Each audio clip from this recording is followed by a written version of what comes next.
యుగాలలో మొదటిది కృతయుగం. ధర్మం 4 పాదాలపై నడిచిన ఈ యుగాన్ని సత్యయుగం అని కూడా అంటారు. ఈ యుగంలో శ్రీమన్నారాయణుడు లక్ష్మీ సమేతుడై భూమండలాన్ని పరిపాలించాడు.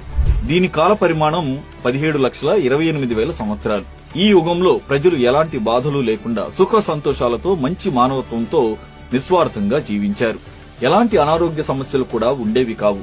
మోసం, ఈర్ష్యాద్వేషాలకు ఈ యుగంలో చోటు లేదు. వర్ణాశ్రమ ధర్మాలలో భాగంగా దైవ కార్యాలు, యజ్ఞయాగాలు, ధ్యాన, యోగ ప్రక్రియలను నిర్వహించి మోక్ష సిద్ధిని పొందేవారు. ఈ కృతయుగంలో మనిషి 32 అడుగుల ఎత్తుతో ఇచ్చా మరణం అంటే తాను కోరుకున్నప్పుడే మరణం పొందేలా ఉండేది. ఈ యుగానికి రాజుగా సూర్యుడు, మంత్రిగా బృహస్పతి ఉండేవారు. సూర్యుడి ప్రభావంతో క్షత్రియులు, గురు ప్రభావంతో సద్బ్రాహ్మణులు జన్మించి ధర్మపాలన జరిగింది. సత్యయుగం నుండి కలియుగం వరకు ధర్మం, జ్ఞానం, మేధో సామర్థ్యం, భావోద్వేగం, శారీరక బలం క్రమంగా క్షీణించడం జరిగింది. ఈ యుగంలోనే విష్ణువు మత్స్య, కూర్మ, వరాహ, నరసింహస్వామి అనే 4 రూపాల్లో అవతరించాడు. కృతయుగం తర్వాత వచ్చేదే ఈ త్రేతాయుగం. ఈ యుగంలో భగవంతుడిగా అవతరించిన శ్రీరాముడు రాక్షసుడైన రావణాసురుణ్ణి, పరశురాముడు కూడా కార్తవీర్యార్జునుణ్ణి సంహరించి ధర్మ సంస్థాపన చేశారు. ఈ యుగ కాల పరిమాణం 12,96,000 సంవత్సరాలు. ఈ యుగంలో స్వార్థం, లోభం వంటి లక్షణాలు మానవుల్లో చేరడం ప్రారంభమైంది. బ్రాహ్మణ, క్షత్రియ, వైశ్య, శూద్రులనే వర్ణ వ్యవస్థ ఈ యుగంలోనే ప్రారంభమైంది. మానవుల సగటు ఎత్తు 21 అడుగులు, ఆయుర్దాయం 10,000 సంవత్సరాలుగా ఉండేది. ఈ త్రేతాయుగంలో రాజుగా కుజుడు, మంత్రిగా శుక్రుడు ఉన్నారు. కుజుడు యువకుడు, యుద్ధప్రియుడు, సుక్షత్రియుడు, బాహుబల పరాక్రమవంతుడు. రాక్షస గురువైన శుక్రాచార్యుడు మాయమంత్ర తంత్రవాది, కుజుడికి పరమశత్రువు. రాజు మాటకి, మంత్రి మాటకి పడకపోవడం వల్ల మంత్రులు క్రూర స్వభావులై రాజ్యపాలనను భ్రష్టు పట్టించారు. స్త్రీ వ్యామోహంతో కలహాలు పెంచి దైవ కార్యాలు నిర్వహించే వంశాలను అంతరించేలా చేశారు. ఇలా రాక్షసులు, దుర్మార్గుల వలన త్రేతాయుగంలో ధర్మం ఒక భాగం దెబ్బతిని 3 పాదాలపై నడిచింది. త్రేతాయుగం తర్వాత వచ్చేదే ఈ ద్వాపర యుగం. ఈ యుగంలోనే శ్రీ మహావిష్ణువు శ్రీకృష్ణుడిగా అవతరించాడు.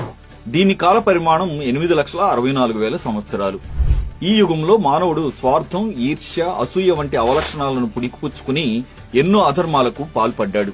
రాజ్యం కోసం సోదరులతోనే కురుక్షేత్ర యుద్ధం చేసిన దుర్యోధనుడే ప్రత్యక్ష ఉదాహరణ. వర్ణ వ్యవస్థ ఆధారంగా వృత్తులు నిర్ణయించబడ్డాయి. వేద విద్య బ్రాహ్మణులకు, రాజ్యపాలన, యుద్ధ కళలు క్షత్రియులకు, వ్యాపారాలు వైశ్యులకు ఉండగా శూద్రులు అంటరాని వారిగా బానిసలుగా పరిగణించబడ్డారు.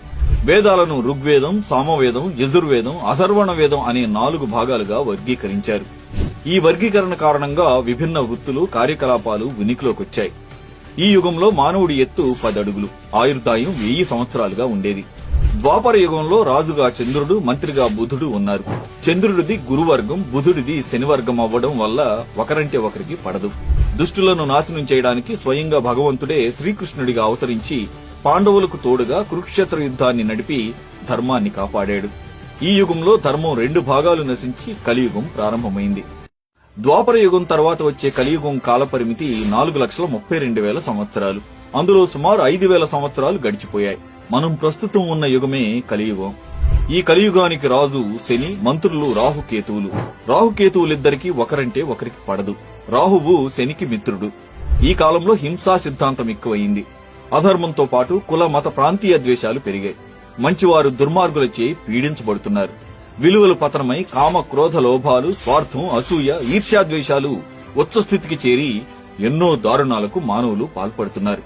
ఈ విధంగా కలియుగం మంచి అనే దానికి చోటు లేకుండా ధర్మం ఒంటికాలిపై నడుస్తూ అధర్మానికి మొగ్గు చూపుతోంది. కలియుగాంతంలో కల్కి అవతారంలో భగవంతుడు అవతరించి శివుని గురించి తపస్సు చేసి ఖడ్గాన్ని పొంది దాంతో దుష్ట శిక్షణ చేసి సత్యయుగాన్ని పునఃస్థాపిస్తాడని నమ్ముతారు. ఈ యుగంలో మానవుడు 6 అడుగుల ఎత్తు, 100 సంవత్సరాల ఆయుర్దాయంతో ఉంటూ యుగాంతం వరకు ఎత్తు ఇంకా తగ్గిపోయి ఆయు ప్రమాణం 12 ఏళ్లకు కుచించుకుపోతుందని భగవద్గీతలో పేర్కొనడం జరిగింది.